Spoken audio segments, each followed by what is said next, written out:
everybody, welcome to Absolutely Marvel and DC. I'm Dan. No, Dan's here. I'm Sal. What's going on, folks? Benny's not here, but he will be soon. But today we're talking about X-Men 97, the first 3 episodes. And if you want more, make sure to like and subscribe and all that stuff. And of course, if you want more to help us out, you can always check the description for whatever sponsorship we're running this week. I understand it's thishotsauceis.com. Hatch and jalapeno is a delicious flavor you can try at home on all of your foods. Drink it. We'll see you guys. So let's get into it. X-Men 97. Dan, did you have any hype for this show pre-launch? I was nervous about this show. I really enjoyed the first show. I have a nostalgia memory of it where I don't completely remember the show, but I remember the show being very good. So I was kind of on the fence, and I was definitely treating it as I'm going to let other people watch this, and if it gets good reviews, I'll watch it. If not, I'm not going to watch it. It's the reason why I still haven't watched the Netflix Avatar, because I've heard very mixed things, and I was already on the fence. So I'm like, you know what? I don't need that controversy in my life. So, but it blew my non-expectations out of the water. Yeah, I also had mixed feelings. Not necessarily that I was like concerned. It was more that I remember the hype and being like, wow, that was a quick announcement. You know, like Disney Plus launches, it has these shows. You know, I was actually kind of genuinely curious about what show was going to be kind of successful. I had my fingers crossed that Gargoyles is going to get a resurgence as a result of it being in people's homes and people having direct access to it and people being like, hey, kids, sit down and watch this actual show. No, but X-Men 97 was the clear favorite, and they went into production immediately, and I was like, okay, cool. And then all of a sudden, all this X-Men 97 stuff started coming out. Action figures, toys, backpacks, video game console machines, like all this stuff. And I'm like, you guys are going all in on X-Men 97. Then Doctor Strange 2 came out, and Xavier looks like X-Men 97, and I'm like, you guys are okay. This show had better do really well, because like I feel like this is the plan now. And and then Quantumania came out, and I'm like, you need a win, and I hope it works. And I'm happy to say it does. It's a clearly successful venture. And I think it's twofold, right? For one, the audience is ready for X-Men. They've been hungry for new X-Men content. But for a second, the original X-Men animated show was a great distillation of what it was like to read X-Men, the comic book, especially in the 90s. But that was a great way to deliver X-Men to the audience without also alienating them via saying, oh, you got to read 30 issues of this or that, or 100 issues of this or that, or just go to your local comic book store. I mean, even that seems to be a tall order for some people. But the X-Men 97 show was like, this is what X-Men is, and people were like, I'm here for it. I knew people who didn't read any comic books who watched that cartoon show and genuinely treated it like it was their stories. Like grandma watched Days of Our Lives, and then we watched Days of Future Past. You know, like it was literally just 1-to-1 where Scott, no! And then they played that really dramatic music when someone was really sad. That was a show that it was a brilliant X-Men delivery system to a complete generation of people. And I'm happy to say the show delivers as a kind of like time capsule / reimagining of the show, because it's not exactly the same thing as the other show. It's not as self-serious, although it takes itself seriously, but it understands what it is. The other show, I don't know. There was this interesting like grit and grime to it. It was very self-serious, but it didn't look at itself. It just kind of was and didn't apologize. But when it launched, we got screeners, so we watched it a couple weeks ago, and my wife and I were just sitting there with my name across this stupid thing, and we were both kind of like, all right, well, here we go. Let's see how it works. And I mean, by the time Storm enters the room, I was like, oh, this is dope.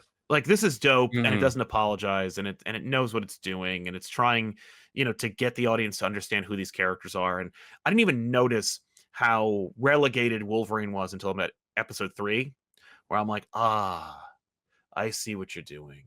Where it's like everyone has a favorite X-Man, and it's not always Wolverine. Right.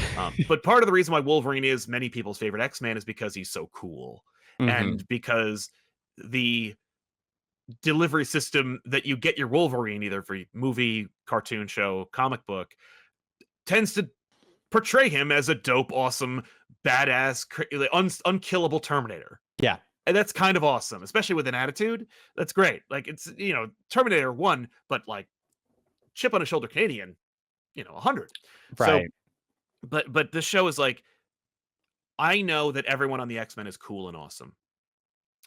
And you need to understand that too. So Wolverine, I need you to go over there for a minute and just let everyone cook. And they do, Right. and now everyone's like, again, we got a new generation of people who like Cyclops. Thank you. Yeah.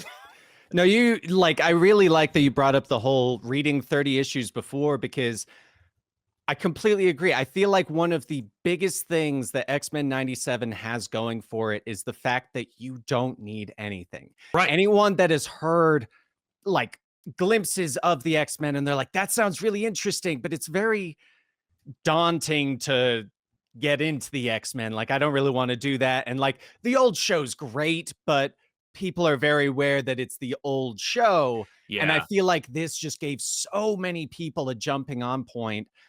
Do I think it's going to translate to the comics? Honestly, I don't think so. Nothing But has. The it, fact is, it yeah. just won't. I like your point though. Like, will it translate to the comics? That's always the hope. Every Mhm, comic book fan, every comic book publisher is always like, ooh, a new viral piece of comic book media mhm. is out there. Maybe that will be the thing that gets people to go to comic book store. No. Yeah. I will say another thing I really like about this as well is they obviously this isn't on purpose, but it's very stylized and portioned perfect for TikTok reactions, Yeah. which in my opinion is fantastic for the show because I've watched a ton of anime just for the sake of I saw a clip and I was like, that's a cool fight sequence. And I saw someone do a reaction to when Cyclops is falling off the Oh plane and yeah. then use it. And I'm like, that is perfect. So many people are going to watch this and go, I'm sorry, that's what they're doing on there? Yes, please. Like, fantastic. Yeah, that's a good point. In the most recent episode, so we had the Madeline Pryor, Jean Grey thing. I was like, okay, that's super quick that they're jumping into this. I really liked the way that it did it. But a complete side note that I noticed during this episode, the animation style is very Archer. Oh, interesting. Yeah. I think that DC Well, animation right not now is very, Archer. but Like, it's they're closer to it, like, yeah. with the hard lines on it, and, like, when they're standing still, I was like, that's one of the reasons I like this animation style because I loved Archer, and I really like that stylized, cartoony animation where Mhm. it's a cartoon, but there's just something unique about it. Yeah, I do. I love the style of the show. I'm glad that they didn't just try to do what happened. It was like, use the character models from the old show, Mhm, but don't just replicate the show. I mean, first of all, I'm sure those animation studios don't exist anymore. Secondly, just the feasibility of getting a show made like that has changed. Like, the winds have changed as far as that's concerned. Like, just the mhm, the level of production. In 1994, we were churning out cartoon shows left and right. There were tons of animation studios that were overseas that we would utilize, and now fewer. Especially because mhm, so many animation shows are produced via computer graphics as right, opposed to hand drawn cell animation. So, like, yeah, it's going to look different. But I'm glad that it keeps a foot in what it was while also taking a step forward into what could be. It's right, interesting because even if I think they had brought back like hand drawn cell animation, people would still be singing its praises because it's so different from what animation is today and what mhm, shows look like now. Like, just by virtue of it being like, and it's one of my biggest praises for the show in general is that the tone and the feel of the show and the look and the expression of like the story is no different than what it was in terms of its self-seriousness and its dedication to the source material mhm, and its genuineness in trying to tell a story, which is so different from today. Like, just by I mean, that's why I was like, oh, why won't gargoyles exist? Like, why didn't gargoyles like blow up because like Mhm. there's just simply no other cartoon show on television in the last 15 years that is like that. So I thought it Right. would just be revelatory for people. But Marvel's a different animal, obviously. So it's like, oh, well, taking X-Men and just saying, like, here's a new X-Men. And it's like, it's not really, but like, it is. People are going to be like, what? This is amazing. And it's just like, well, guess what? You always liked X-Men and everybody likes a good, cool cartoon show. Yeah. Um, and so understanding that like math and executing it was another like stroke of genius for them. Mhm. Um, did you have a favorite episode from this 3 episode sampling? Honestly, I wouldn't say necessarily a favorite episode. I would say more I've been a really big fan of what they've been doing with Magneto. Ah, yes. And that spans across multiple episodes, so I don't wanna pick one out in particular. It's just more his kind of mini arc. It was the moment that really solidified it for me was when they go up into the atmosphere and he's basically like, "I could eliminate you guys with ease. I'm not going to." And it Yeah, was no. it was one of those, "Don't forget how powerful I am, but I am gonna show you that I have changed a little bit." Yeah. Which I wanted to get your opinion on that. Do you think he's gonna keep this way? Do you like that he's doing the good guy thing? I I wanna hear mean, your opinion. one of the things that I remember somebody saying, when they were trying to sell this show, while I was in the room was, they were like, they did the trial of Magneto in 20 minutes. Or really in like 3 minutes, because that's essentially how long Magneto's on trial in this Mhm, episode. And like just the fact that they were like, okay, the original show managed to compartmentalize and reinterpret classic X-Men stories was awesome, and the way to do it, by the way, mhm. Marvel. And it'd be nice if, since this is the most successful MCU product in the last like 2, 3 years, if that was the template. Just take something that was written by comic book writers and then just give it to the audiences that wouldn't Right. go to a comic book store to read it. It's like, But shocker, the storyline that was very popular translates into an episode that was very popular. story is story. Who'd have Yeah, thought? But I love the fact that they were like, in that time they were like, we're gonna do 90 stories, we're gonna do 70 stories. This seems to be like we're gonna do 80 stories. And the Trial of Magneto was an 80 story, Inferno was an 80 story. We're gonna bring back 70s and 80s costumes, as I understand it. Like we're gonna see some Dave Cockrum designs again very, very soon. I'm really excited about that. But as far as Magneto's concerned, to answer your actual question, I think that there's no way we're not going to have a turn. First of all, Magneto does. I mean, spoilers for everybody. But in the 80s, when Magneto was a good guy and was the headmaster of the school and survived the trial of Magneto and had that purple outfit, which by the way is total canon and was in the comics. So if you say that like they changed it because they were woke, like you're an idiot and you don't know your history and you should do better. But yeah, he turns into Magneto again. Like there's gonna be a turn, and it's going to be big and it's going to be tragic, which is what X-Men is. Like mhm, every time, like when Sabretooth was a good guy, you're like, what? I don't trust him. And then when it turns, you're like, no. When Magneto is a good guy and he turns, it's tragic. Like it doesn't always work out for our heel turn villains. So yes, but it's all part of the ride. It's all part of the being a fan of X-Men is just being like, right, it's a saga, it's a soap opera. It starts here, it keeps going here, it never ends, but it's all one continuous line. No reboots. You know, it's all gonna happen. People are right. mad that Magneto and Rogue are making time with each other. Number one, uh, this woman can't touch anybody. She's like a full grown woman. Right. She's a full grown adult human. She needs to be touched. And listen, Magneto is a charismatic dude. You know, I get it. But that don't mean she's gonna forget about Gambit. Right. Gambit's coming back in a big way. I mean, and one of the things that always bugged me, they have these power inhibitor collars. Just throw them on.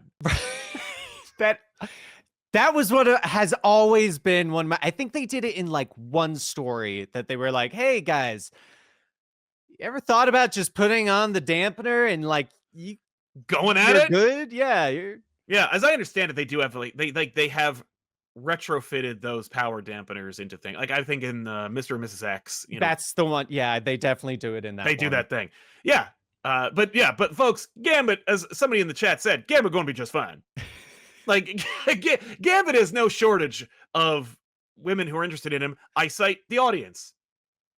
But yes, do we want to see Gambit and Rogue get together? Yeah, and will we? I mean, listen, if this show does not give you Gambit and Rogue, there are lots of comic books that exist out in the world that you could buy that depict them being married. So Like Mr. please, and Mrs. X, one of the best Rogue Gambit stories I've ever read. definitely, definitely. So please go out and pick up your copy of Mr. and Mrs. X or the Rogan Gambit series that continues that story.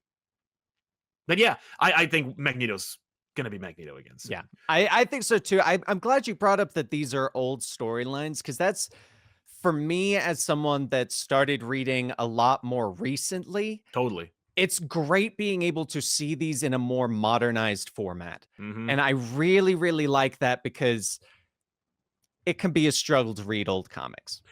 I It's understand. only on some of them, but like when you didn't read at all during that time and you're much more used to the That's right. modern stuff, it is a little jarring that you're like, "Oh, that's right. This was a very different time, like a different style that they were doing these Yeah. in." And I'm glad that they're giving these story arcs light again.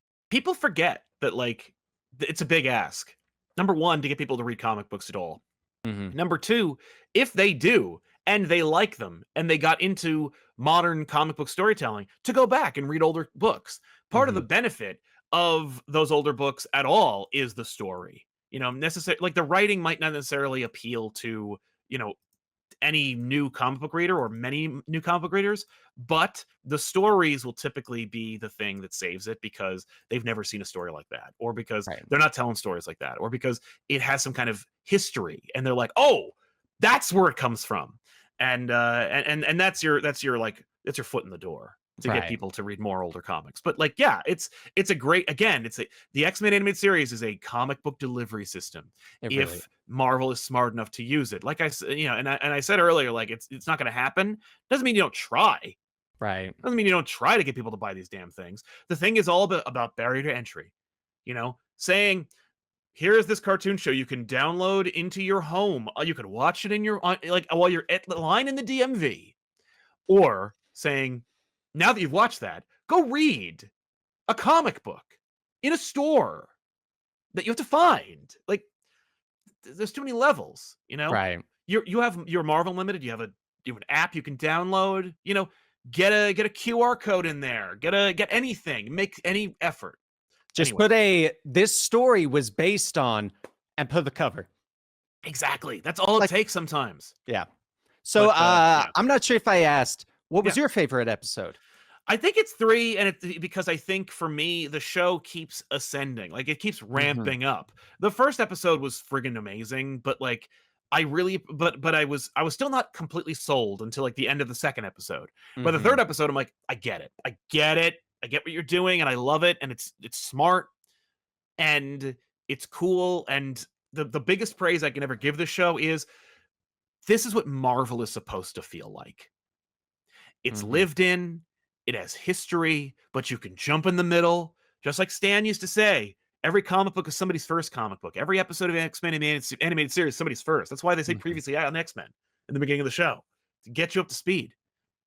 But like, I'm loving how much we're ramping up. By the time we got to episode 3, we got to the Goblin Queen and we got Nathan, and I'm like, every moment, I'm like, what? They're doing this, they're doing this, you know, and then it all falling into place. You're like, oh, he's gonna go with Bishop, like all this stuff. I'm like, I love this, Mhm. and it just makes me more hyped for the next one, which I have no idea. Like, I don't even know what's happening next. Yeah, I'm purposefully not I had the episode list, like, name list. I didn't Yeah, realize how much farther in advance they have those. I'm avoiding reading them because, yeah, the excitement of not knowing and then getting all of these, right. super good. Also, okay, you watched the entire original X-Men. Did did Morph come back? I don't remember Yes, him coming back. it was That's later in the why show, okay, but not even that much later. But yeah, like around season 2, I think Morph came back. Morph comes okay. back as like Mr. Sinister like takes his body, reanimates him, gets him evil, Yeah. gives him bags under his eyes, and sends him after the X Men. Oh, hence the little flashback moment. Okay. Yes, in the episode, he he like torments them. And then essentially there's like, remember the Savage Land plot where it's like at the end of every episode, Professor X and Magneto are walking through the Savage Land, and you're like, again? They Mhm. did that again, but this time it was Wolverine and Morph, where it's like Wolverine's chasing Morph, being like, Morph, Okay. come back! Okay. Just come back, Morph. I didn't remember him fully coming back, and I was like, did they bring it back just because he's kind of a fan favorite kind of thing? Kind But of. In the last episode, like in the last season, he's officially an X-Man again. okay. Okay. But 'Cause yeah. well, I was gonna say one of my favorite things about him is that he is very obviously our Easter egg delivery device. That he's Yes. gonna be like the, "Hey, fans of this random X-Men, like the one with the 6 arms." I was like, Yes. "You're never Spiral. gonna fit that into an actual story. This is the perfect way to deliver it of, obviously they exist, Yeah. obviously Morph knows, so he's gonna turn into each of them, Mhm.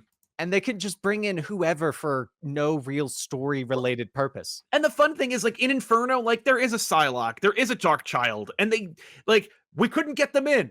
So Morph became them for a minute. But in the comic book, those characters appear in the actual story. Like, that's great.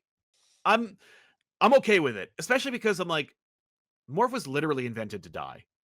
Right. Like, Morph Yeah. was created to show how serious the situation was, but they didn't probably have permission to kill any X-Man in real life. So they were like, how about this guy? He's essentially useless. And they kill him. They're sad, and then they're like, "Oh my god, people are really upset about this random guy we've had to kill. Let's bring him back and make him a problem for the X-Men later on in the stories." And it's like, Mhm. "Okay, that works." And the comic books were like, "Oh my god, well, we kind of have a guy like that. Here's Changeling." And then they went, "Oh, we're gonna call him Morph because Changeling sucks, and also that's the name of the guy over in DC." Yep. Here we go. Yeah, it's great. I'm so on board. Also, yeah, like I think they're also the cameos. They could just be blink and you'll miss it moments, Mhm. but it also could be teases. Like maybe Yeah, Colossus coming back. that's true. You know, maybe Dark Child will be in the show. I don't know, It'd be fun. right? Like, that would be a really cool little sneak peek at a, hey, because I believe the voice actor also changes, so it's like, "Hey, here's a full sneak peek at this character." Maybe they'll show up, maybe not. We'll Exactly. be judging based on your reactions, and we'll Yeah, put in the next season. yeah, yeah. Do you have a favorite moment? Did we talk about that? We talked about favorite Yeah, episodes. the Magneto stuff, The trial of Magneto. Yeah, favorite, yeah, definitely the in space. That's the one that's sticking out in my mind yeah. the most of just the show of overwhelming power Right. and then the misdirection. I'm not gonna actually do it. I really kinda want to, but I'm not gonna actually do it. That's fair. Yeah, yeah, yeah. I love that. What was yours? Oh, it's tell them the forecast storm. Storm just like walking through the desert, turning the sand to glass, and then just like Oh, opening open a yes. can on the Sentinels was friggin' amazing. That glass moment, that was such a great, oh, that was a fantastic moment. Right? Fantastic. So So cool. overall, Yeah. rate the show. What would you give this show So, you know, percentage-wise? normally I would give it like lower marks. I would give a show like this lower marks if it were if it didn't do things I wanted to see. But Mhm. it is doing things I want to see. And there's no missed opportunities here. So I'm gonna give it like probably a 9, you know, out of Okay. 10. I mean, like it's doing everything I want it to do. Oh, the only thing I can really like, the only criticism I have for it is like I love Rogue so much, and but she does sound a little older. You know, Mhm. like she doesn't really fit like although Cal Dodd also sounds a little older. Right. Uh the problem is I've never heard anyone nail Rogue's voice like the old voice actor. Oh, yeah. It So was I'm like, just so iconic. Like, it yeah, was such a unique one that's very hard to replicate for yeah. sure. But again, like I genuinely I'm like, this is cool. This is a good show. This is a fun show. It's what the X-Men, it's what they promised Mhm. and a little more. Yeah, That's how much could I ask from that? definitely. I would definitely say, and I've been sitting on this joke since last week, that the name of the show is very accurate because I would give this a 97% if I did it out of 100 because Yeah. it's got some moments where you're like, eh. Yeah. But more often than not, I'm just straight up enjoying this. No moments feel stretched out, which No. in the comics does sometimes happen with the X-Men, and Yeah. I'm just very, very impressed with this show. I think Right? I'm very glad they were like brought it back. I was nervous at first, but Me too. I'm But they very did it. thankful. They Yeah, did it.